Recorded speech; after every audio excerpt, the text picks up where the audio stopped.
The guys that are serious about their careers have good publishers. They have good publishers, they have good managers, and they have a good social media team. Like those are the three basics, to me. So if you don't have any of those three, you're lacking something in terms of the career that you're trying to build. How's it going, ladies and gentlemen? It's Nasipi Zwane here, back with another episode of Sludge Underground Podcast, your number one portal to South Africa's hottest emerging artists. And today I've got an entire MD, of downtown owned Sheer Publishing, which is Africa's largest independent music publisher and long-standing advocate for creators' rights across Africa. Thando Makhunga, it's a privilege to have you on the show. And how are you doing today? I'm good. I'm good. A little bit cold. As you can see, I'm in in New York, which is freezing today, and it's cloudy and overcast. But I was actually here for a trust and safety summit, which I think is something that certainly from a share perspective, I really, really want to advocate for in our industry, our local industry in South Africa. But hopefully I'll be able to touch a little bit more about what that is and how that impacts artists, how that impacts our industry as a whole. I think it's absolutely beautiful that you are doing, amazing stuff to a point where, its impact, goes as far as New York as well. How does it, or what did it take to sort of get, Sheer Publishing to a point where it is obviously Africa's largest independent music publishing company, and to a point where you find yourself, traveling to places like New York to spread the word and do the good stuff? Yeah, I think historically, the background of Share, it's been in existence for over 25 years. Today, this year might actually be the 25th anniversary. I could be wrong. But it's been in existence for over 25 years. It's an independent publisher. And I think the sort of ethos of the company has always been just hit the ground and be wherever creators are.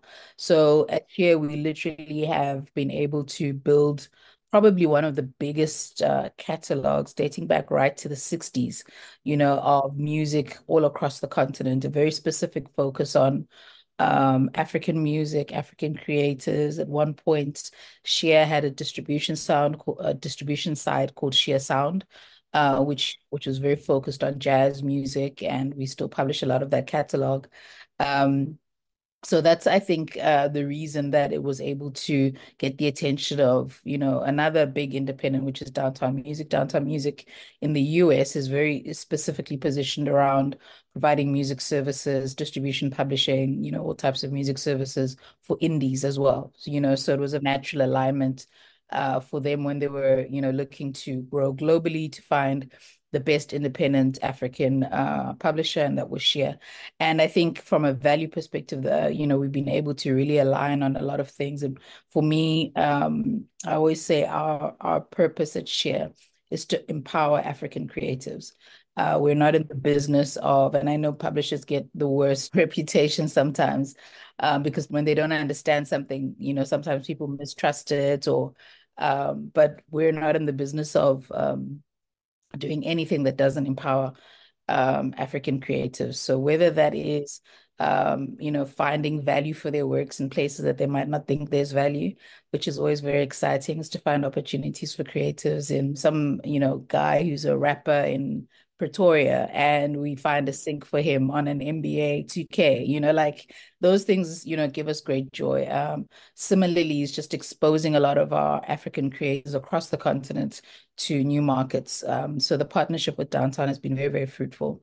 And we're continuing to work with them to prioritize Africa as a continent and obviously our creatives as a whole. It's very beautiful that you're mentioning, that connection with downtown and what role, downtown plays in this and the opportunities that have come of that there.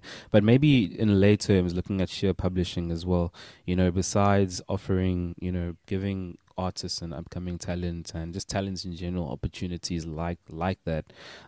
Just in lay terms, what would you say a publisher actually does? Just for anyone who might not have an understanding. Um, a publisher effectively takes care of um, the business side of your art, right? So, as with any business, and I think sometimes creatives make the mistake of thinking only that, what they do only ends at producing and distributing and people consuming their art. but there's a business that is a huge part of that that does not even involve performances, does not even involve merchandise. It's got to do with the usage of your content. And in order for us to assist you as a creator, what we do is we manage that side of things for you. So that includes your copyright management, making sure that your rights for your works that you've created are protected, which is a very, very important thing. Licensing, which is basically finding placement for your creative work with brands, with film, with TV, with radio, as well as royalty accounting, obviously. So because your music can be utilized in the way in which people consume music now is, you could be on, what is it called? I think they call it Roblox. You could be anywhere in the metaverse. It could be in Japan. It could be in South Africa. It could be anywhere in the world. It's really, really important for us as a publisher to make sure that number one, we register your works correctly. We know and can identify where they're being utilized. We collect that revenue on your behalf, and we make sure that on the business side of things, as I said, you're well taken care of. So that hopefully explains the role of a publisher. It's a bit of I'll call it sort of unsung hero of the industry because people don't understand how it works because it does get quite complicated, can get quite complicated. And also there's so many different ways in which people utilize music, which comes with different rules and also different territories, different platforms, So it's quite quite a complex thing, but we obviously enjoy doing it, especially when we can see an artist's revenue growing from, year to year, regardless of whether they're commercially successful or not, because that's the beautiful thing about copyright. Copyright doesn't necessarily rely on just airplay. On radio, it can, you can find way many more interesting and exciting ways to monetize your work, and that's our role as your partner. Is there a certain criteria that, maybe Share uses in terms of the artists that you work with? Because I don't suppose, you take any random, artist. Does the artist need to be at a certain level to be able to utilize the services of Share? How does it even work? Do you guys go out there, you look for artists, or do artists maybe seek, help from Share as a publisher? Yeah, I mean, it goes both ways. Sometimes people approach us, and obviously we have a hit list of talent that we're always trying to work on. We have an A&R team at Share who do a lot of research on primarily the sort of valued, if I could tier it, the most valuable clients are probably songwriters. Again, not necessarily the person who's the most famous. So songwriters are very valued in the publishing world. Producers are very valued in the publishing world because producers are able to work with a myriad of artists. They're a lot more prolific generally. They can work across different types of genres.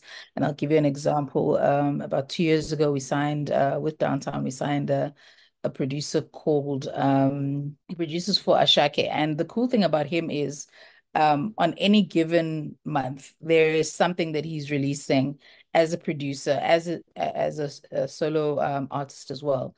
And I think he's probably one of the most talented creators on the continent right now. He's from Nigeria, but most people probably don't even know who he is. So I take great pride in working with that kind of person who actually is the bedrock of the industry. So we do a lot of research. Like I said, we do get approached by different labels. Sometimes it'll be a label that wants us to manage all of their artists for them. Sometimes it's individual creators. Basically, what we're looking for is, do you own the work that you're creating primarily? What is your consumption? Do you have an audience? And that doesn't necessarily mean, do you have a lot of followers on Twitter?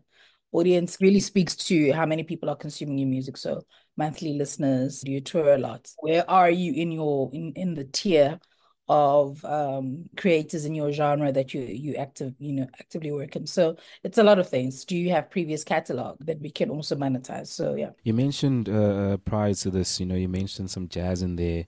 You mentioned obviously the guy that produces the stuff for Ashake out in Nigeria. I'd say the majority of our audience is more of the outside of the world, right? So you got a lot of bands that are working out in Cape Town. You got a lot of bands out in Johannesburg, in Durban, where you'll find that mainly they're gigging and obviously they're releasing the odd EP here and there. But I just saw that you mentioned, touring, you mentioned having a catalog and all of that there. How limited is it? Can maybe a band that's been, that does gigs maybe twice, every month and is releasing the odd song here and there within the year, would they sort of be within that sort of realm? How strict are you with that sort of criteria that you just mentioned there? I mean, we listen to everything. We get emails all the time. Sometimes it's literally will be a 17-year-old who's interested in getting into the music space. So everyone is always welcome to share their music. It starts with that for us, obviously. So from a live perspective, that's one aspect of it. And you do get royalties for live performances. But in South Africa in particular, the collection of live performance royalties has actually been quite poor. But the most important thing is building that catalog. I can't emphasize it enough. I was actually chatting to someone yesterday at downtown, and his primary role is to do an analysis of the value of any deal that we do.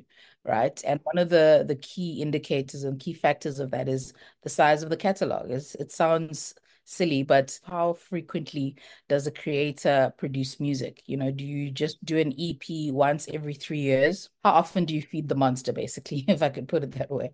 So the more often you feed the monster, the better for you, because I think sometimes creators also have this misunderstanding that if I'm not creating big hits all the time, my catalog is not going to earn. And you'd be very, very surprised to find that it's that album cut that actually does really well. People stream it a lot, or it gets synced very often. So for that band in Durban or Cape Town, it really is important to start building a catalog, even if it's recordings of your live music, and you're not necessarily doing new original content, but just start building that catalog, because that catalog is what's going to earn for you. What do you reckon could be done, as an MD for artists to actually realize, how helpful or how beneficial it is, to have and work with a publisher? Because I still feel like it's something that is very much underutilized. I see it a lot.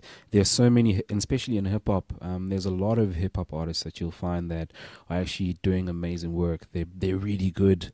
But then you'll find that maybe when it comes to, things like having working through a publisher, I don't know if maybe they don't know much about the process and that world or what it's about, or if there isn't enough content out there, or maybe they just don't value it as much. What do you think can maybe be done to sort of bridge that sort of gap? Because I feel like there's many artists that could benefit from it who might not see it as being beneficial. I mean, I think the industry, and we know particularly in South Africa, some of the challenges that we've had in our industry, and the biggest one is lack of information.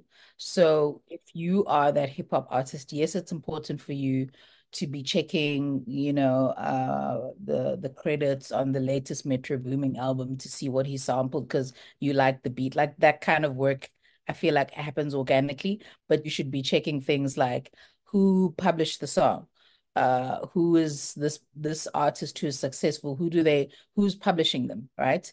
And that should tell you a lot about most of the most successful artists in South Africa have strong publishers. And not to toot our own horn, we represent a lot of them. Like we do represent the guys that are serious about their careers have good publishers. They have good publishers, they have good managers, and they have a good social media team. Like those are the three basics, to me. So if you don't have any of those three, you're lacking something in terms of the career that you're trying to build. So the other thing is you have to proactively take an interest in the business side of your work, right? Is tons of information. And if you can Google Metro Grooming samples on YouTube, you can Google, the difference between master rights and publishing rights. You can Google what a split sheet is. You can Google how to negotiate a contract. You can Google how to, what a sync deal looks like, because the more informed you are, the better decisions you can make. the better you can know that the people around you are making the right decisions for your career. And you can then, comfortably focus on what you love to do, which is, performing and being a creator and being an artist. Very, very well said there. I'm super I'm super happy I'm talking to, an expert who's super experienced because we get, direct answers that are super helpful as well. So I really appreciate these answers, Thando. I'm gonna jump into the answers or rather the questions that were sent through by three of our listeners here. The first one is a band called Systematic, really good band out in Cape Town that you should definitely check out as well. So they basically asked, do you think there's a continuing divide between art and accessibility? That's a good question. Is there a continuing between art and accessibility? I think yes and no, right? So I think for certain types of content, and unfortunately, media plays a huge role in this. For certain types of content, it is pushed to the forefront. It becomes a lot more accessible through radio and TV. It becomes the preferred style or genre, if I could call it that, by mass media, which means that if I'm not interested in those types of things, I don't know what I don't know. I don't know what I'm not exposed to. Music is far more accessible because you can literally just get it on your phone as opposed to having to, catch a bus to go to the CD store and pick up a CD. When I was growing up, that was my experience. It's a lot more accessible, but at the same time, because of the way in which the likes of, Spotify and Apple work, if I happen to like Afrobeats, I'm gonna be fed a lot more Afrobeats than any other genre, even though I might be open to listening to other things. So it's almost like this self-affirming loop between mass media and the sort of DSP algorithms. So my answer to that would be yes and no. I think that it's far easier to access music, but at the same time, if you're looking for something different, you're probably really struggling to get to the audience that you need, or to reach your potential audience as a creator, because you have to fight through a lot more hoops, to the point where, I mean, recently, I think it was in November or December, a lot of the DSPs have said, listen, we're not going to pay royalties for any artists that have less than 1,000 streams. It's not the mainstream. It's not the mainstream type of music. But unfortunately, it is what it is. The pool of revenue being generated tends to be generated by specific, styles of music. So I think that's a yes and no answer. There isn't a black and white. Absolutely.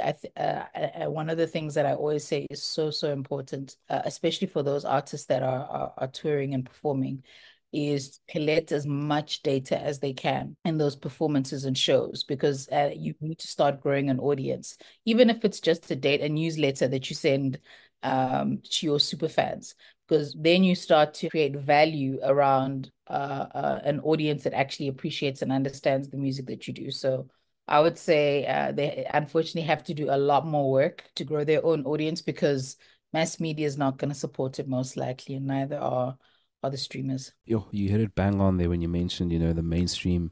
I wouldn't necessarily say setting the standard, but it's sort of like when something is easily accessible, even in the podcast game, you'll find that the moment a South African hears of a podcast, they're automatically thinking of maybe Mac G, and you'll Yeah. find that that is the sort of podcast content that they gravitate towards because this is what the mainstream feeds them as the idea of what a podcast is, only to find that it's not everyone that wants to like gossip. It's not everyone that wants to, whatever the sort of media that they're sort of running, whatever the case is. So what you said there is bang on, and I feel like it's something that definitely needs to be, spoken about a lot more. But at the same time as well, it's absolutely brilliant that we, if you look deep enough, you're able to find. I suppose that's why you guys also have like an A&R team there, to be able to find those gems, instead of just taking what the mainstream gives you. So I 100% agree with you there.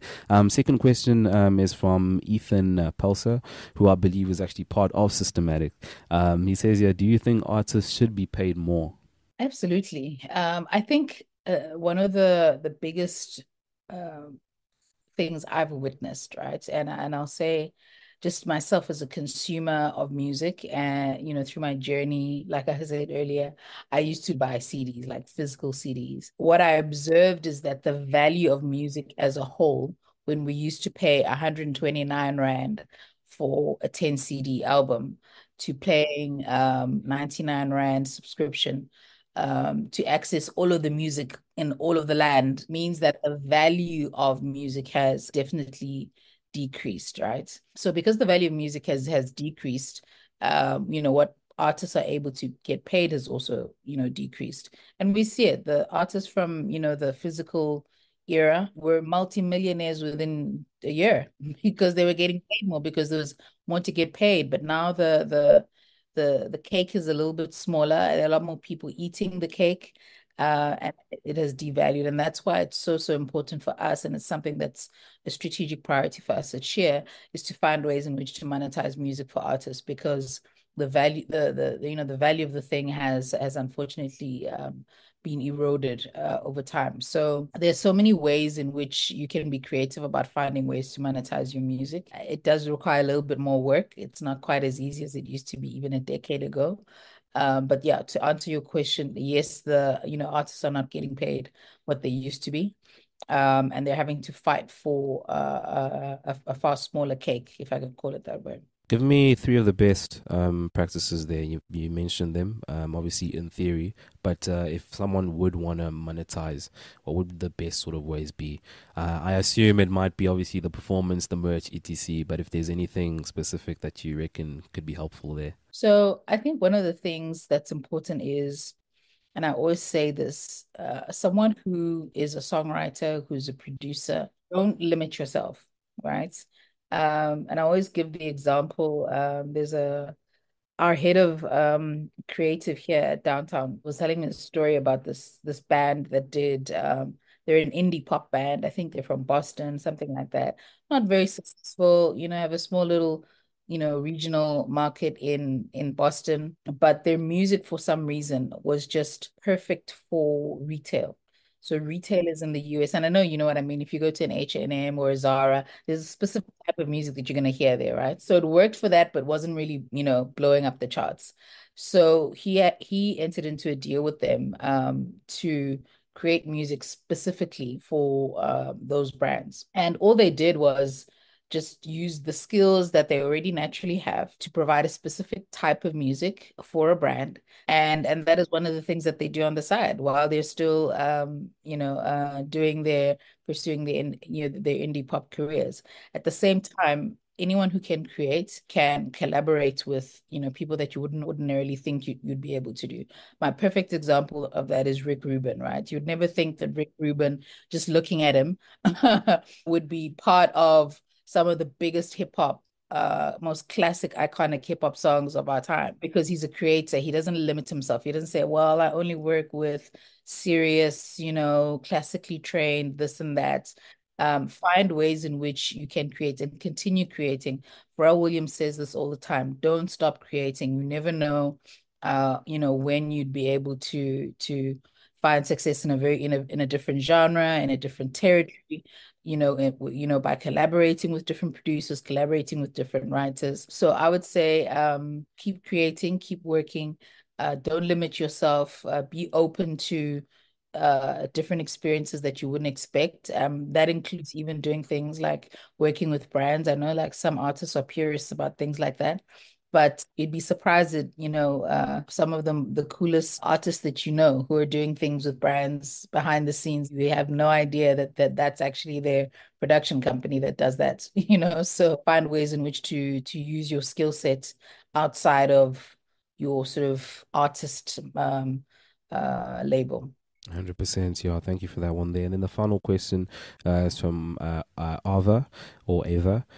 Sorry if I'm mispronouncing it, but yeah, she says, what is the key to a successful band or artist? I think authenticity, hey? I think about the most successful bands or artists are ones that create something that only they can create. When you hear it, you know it's them. They don't do it for any other reason that's, what has inspired that song or that album or that project. I think that's the only thing right now that differentiates quality music from the generic. And we hear a lot of generic music, unfortunately. So if you want to be a traditional Indian folk singer, then you do it well, you're gonna do that better than anyone. If you want to be a Maskandi singer, if you want to be a rock artist, if it's authentic and it's good, obviously, I'm gonna assume that as a base level, entry level, that it needs to be good. But the authenticity is the key for me. Your authentic story, experience, way of telling your story, way of performing, makes an artist special. I asked this question to Tekla of Tex in the City when we had her on the show, when she was mentioning that part of their criteria looking for artists is that they need to make good music, and you said there that that would be sort of like the base. But now one of the things is that something that is good, it's very subjective. What's good to me isn't good for Thando. So how do you work around that gray area? I don't think good is subjective. It's like a meal. You know a good meal and not a good meal. The food is fresh, it's well prepared. It's just the way in which the chef takes it from good to great, right? Is the way it's presented, but we all know what a good song is, what a good band is. We've seen enough examples of that. So you could have something that's not your taste, you can at least objectively say, oh, that's a good, well produced, it's well sung, the vocals are strong, the writing is strong.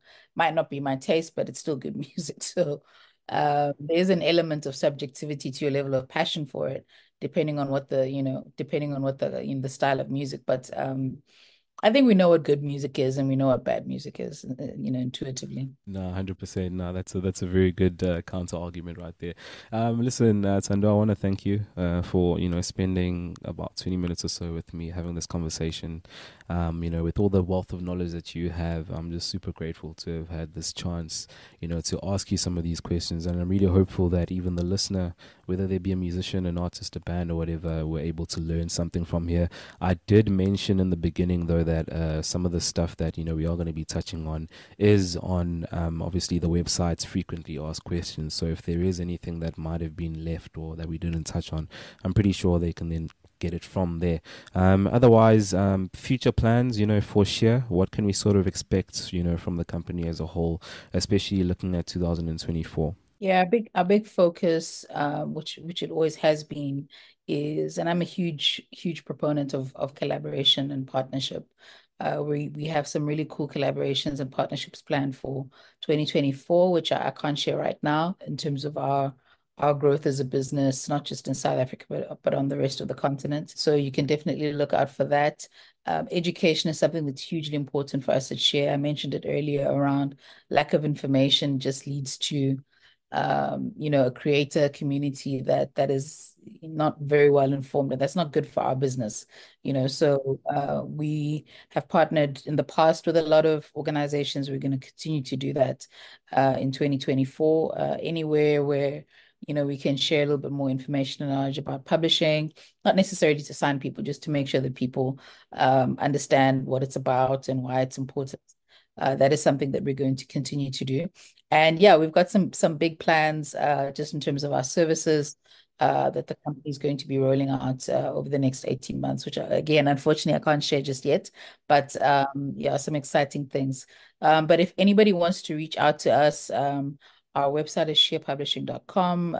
We're Share Publishing on Twitter, LinkedIn. We're pretty much on all of the platforms. You can also reach out to us at info@share.co.za. So if you want to send through your demos or your work that you've done or your catalog music, if you've got any questions, please feel free to reach out to us and we'll be able to assist you. Epic stuff. So I really do hope that you do reach out to Share Publishing, and I want to thank you as a listener as well for joining myself and Utando on this super informative episode. I also want to send a massive shout out to Indie Does It PR and Genevieve for making this interview possible. I'm super stoked and I'm super excited to have gotten this opportunity. As Legend Around and as for the listeners, I want to thank Systematic, Ethan, and Ava for sending through some of the questions as well. Really appreciate it, and to you, the listener, as well, for tuning in week in week out. You can catch this episode on our website, www.sledgeunderground.com, and all DSPs